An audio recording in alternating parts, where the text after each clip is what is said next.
اسلام میں نماز کو دین کا ستون کہا گیا ہے، اور ان 5 نمازوں میں سب سے زیادہ اہمیت فجر کی نماز کو دی گئی ہے۔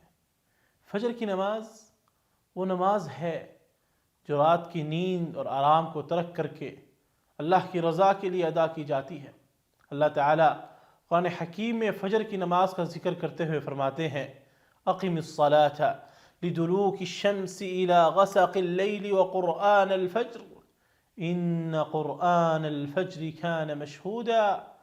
نماز قائم کرو زوال آفتاب سے لے کر اندھیرے تک، اور فجر کے قرآن کا بھی التزام کرو کیونکہ قرآن فجر مشہود ہوتا ہے۔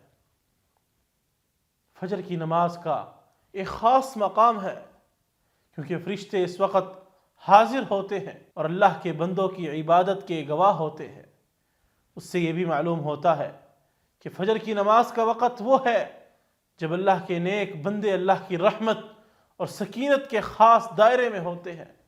نبی کریم صلی اللہ علیہ وسلم نے فرمایا: بشر المشائین فی الظلم الی المساجد بالنور التام یوم القیامہ۔ اندھیرے میں چل کر مسجد آنے والوں کو قیامت کے دن کامل نور کی بشارت دے دو۔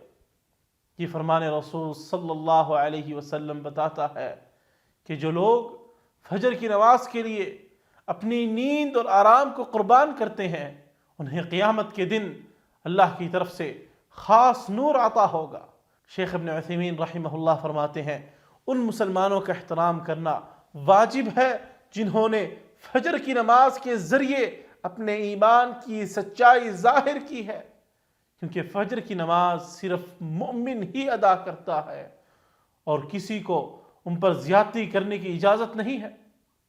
مالک الملک سے دعا ہے کہ اللہ سبحانہ و تعالی ہم خطا کار لوگوں کو بھی پابندی سے فجر کی نماز ادا کرنے کی توفیق عطا فرمائے۔